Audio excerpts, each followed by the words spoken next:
forget the past, seize the day.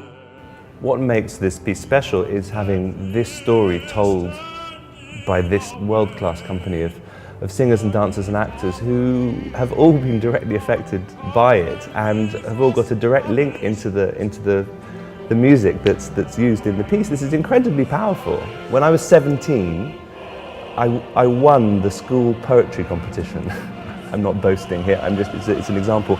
And it was a poem about Nelson Mandela. It was a poem about the first free elections in South Africa. So it touched me as any other 17-year-old in Britain becoming politically aware, becoming aware of social issues, and becoming, as your world starts to expand, you look to the great men of the world. And this is a man that has inspired so many people. I think it's one of the reasons why this story is worth telling.